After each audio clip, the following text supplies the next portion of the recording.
ज्यादातर लोगों को यही लगता है कि एसबीआई पीओ के जो टॉपर होते हैं डेली वो लोग 8 to 10 आवर्स अपनी प्रिपरेशन को देते हैं, बट रियलिटी कुछ और है।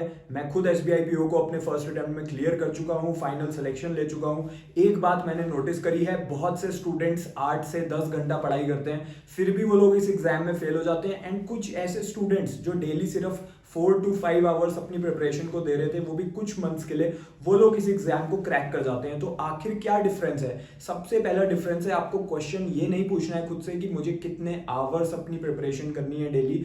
आपको ये पूछना है कि टॉपर्स डिफरेंट क्या करते हैं अपनी प्रिपरेशन में बाकी स्टूडेंट से, जिसकी वजह से कम टाइम देकर भी उनका प्रिपरेशन हो जाता है। ठीक है, तो आज हम लोग बात करेंगे टॉपर्स का क्या मेथड है, एंड जो एक एवरेज स्टूडेंट है वो इस मेथड को फॉलो नहीं कर पाता है। तो अगर आप सीरियस हो इस एग्जाम को लेके तो इस वीडियो को लास्ट तक देखना। मैं एक ऐसी मिस्टेक भी बताऊंगा जो मैंने खुद करी थी अपनी प्रिपरेशन के टाइम पर, बाद में जाके मुझे अपनी मिस्टेक रियलाइज हुई एंड फिर मैंने उसको सही टाइम रहते करेक्ट कर लिया था। ठीक है, तो सबसे पहली बात आती है कि कितने घंटे हमें अपनी प्रिपरेशन को देने हैं। कितने घंटे के बारे में सोचना ही नहीं है, ये सोचना है कि सिस्टम क्या फॉलो करना है प्रिपरेशन करने का। सबसे बड़ा डिफरेंस जो एक टॉपर की प्रिपरेशन में है और एक एवरेज स्टूडेंट की प्रिपरेशन में है, एवरेज स्टूडेंट प्रिपरेशन स्टार्ट करते ही मॉक टेस्ट देना स्टार्ट कर देता है। टॉपर्स ये बात समझते हैं कि शुरू में मॉक टेस्ट देने से क्या होगा, एक तो आपका कॉन्फिडेंस गिर जाएगा, दूसरी चीज आप रैंडम गेस देकर एग्जाम देते हो। मॉक टेस्ट चाहे किसी भी कंपनी का मॉक टेस्ट हो, आपको कुछ बहुत सारे टॉपिक्स नहीं आते होंगे शुरू में,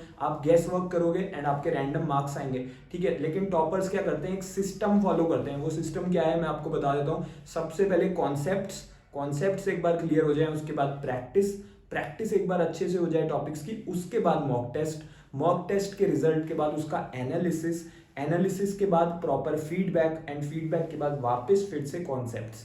ठीक है, ये सिस्टम वो लोग रिपीट करते रहते हैं, बार बार यही स्टेप्स फॉलो करते हैं, तब जाके उन्हें सभी टॉपिक्स की मास्टरी हो जाती है।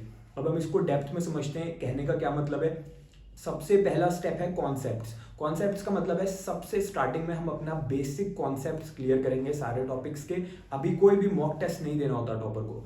उसके बाद क्या करना है, एक बार सारे कॉन्सेप्ट्स क्लियर हो जाए फिर प्रैक्टिस पे आते हैं, फिर प्रैक्टिस करनी स्टार्ट करते हैं, पहले बेसिक टाइप के क्वेश्चंस की, उसके बाद एग्जाम लेवल के क्वेश्चंस की, प्रीलिम्स और मेंस दोनों के लिए। ऐसा नहीं है कि अभी हम सिर्फ प्रीलिम्स की ही पढ़ाई करते रहेंगे और एक बार प्री क्लियर हो जाएगा उसके बाद मेंस की तैयारी करेंगे। Wrong mindset. टॉपर का माइंडसेट होता है शुरू से ही मेंस और प्रीलिम्स दूरदर्शी देखते हुए कि मेंस में कौन कौन से टॉपिक्स जरूरी हैं, वो टॉपिक्स भी अभी से कवर करते हुए तैयारी करते हैं। ठीक है, तो कॉन्सेप्ट क्लियर करें, प्रैक्टिस करी प्रीलिम्स और मेंस दोनों की, उसके बाद मॉक टेस्ट दिए। एक बार कॉन्फिडेंस आ गया कि ये टॉपिक्स मेरे हो गए हैं, अब मॉक टेस्ट देना स्टार्ट करेंगे। फिर मॉक टेस्ट दिए, वहां पर जिन टॉपिक्स में क्वेश्चन नहीं सॉल्व कर पाए उसका एनालिसिस करा। ठीक है, देखा कि ये टॉपिक्स में मैं वीक हूँ, तभी तो मैं इनमें स्कोर नहीं कर पा रहा हूँ। तो फिर क्या करा, फिर से कॉन्सेप्ट वाली स्टेज पे गए। ठीक है, अपना फीडबैक बनाया कि मैंने ये गलतियां करी हैं मॉक टेस्ट में, वापस कॉन्सेप्ट वाली स्टेज में गए, उन टॉपिक्स को ढूंढा जिनमें मैं वीक हूं, एंड फिर उन टॉपिक्स की फिर से कॉन्सेप्ट क्लियर करे, फिर से प्रैक्टिस करी, फिर से मॉक टेस्ट दिया, ये सिस्टम फॉलो करा, तो इस बार मॉक टेस्ट में बेटर मार्क्स आए। बाकी ना एवरेज स्टूडेंट क्या करता है, मॉक टेस्ट बार बार देता रहता है, कहता है मेरा स्कोर तो 40 से 50 के बीच में ही आ रहा है, इसके ऊपर बढ़ ही नहीं रहा स्कोर, चाहे मैं कितने भी मॉक टेस्ट दे दूँ। सिर्फ मॉक टेस्ट देने से सिलेक्शन नहीं होता, मॉक टेस्ट लाखों स्टूडेंट्स दे रहे हैं, 10 लाख स्टूडेंट्स एसबीआई पीओ में बैठेंगे। तो आपको एक प्रॉपर सिस्टम फॉलो करना पड़ेगा। एक और बहुत बड़ी मिस्टेक है जो मैं देखता हूँ, एंड मैंने भी करी थी शुरू में, कि हम लोग यूट्यूब पे बहुत सारे चैनल्स हैं, एवरेज स्टूडेंट ये गलती करता है 10 अलग अलग यूट्यूब चैनल्स को फॉलो करने लगता है, सबकी बताई हुई बातें फॉलो करने की कोशिश करता है। उससे क्या होता है, कभी भी एक कंसिस्टेंट वे में तैयारी ही नहीं हो पाती। आज आप इसकी बात सुन के फॉलो कर रहे हो, कल आप कोई और वीडियो देख लोगे किसी चैनल की, उसने जो बताया वो फॉलो करने लग जाओगे, तो आपका एक सिस्टम फॉलो नहीं होता और आप बहुत सारे रिसोर्सेज में फंस जाते हो। टेलीग्राम पे फ्री पीडीएफ से प्रैक्टिस करते रहते हो, मॉक टेस्ट खरीद लेते हो, अलग अलग टीचर्स के बैचेस खरीद लेते हो, तो इस तरीके की रैंडम तैयारी से सिलेक्शन नहीं होता। अगर आप सोच रहे हो आपको एक प्रॉपर सिस्टम मिल जाए जिसमें आप एक प्रॉपर वे में पहले कॉन्सेप्ट्स क्लियर करो, फिर आप प्रैक्टिस करो, फिर आप मॉक टेस्ट दो, फिर आपको फीडबैक मिले, ठीक है, तो मैंने ये सिस्टम खुद डिजाइन करा है आपकी कमियों को देखते हुए, क्योंकि मैंने देखा है बहुत से स्टूडेंट्स को ऐसा एक सिस्टम नहीं मिल पाता।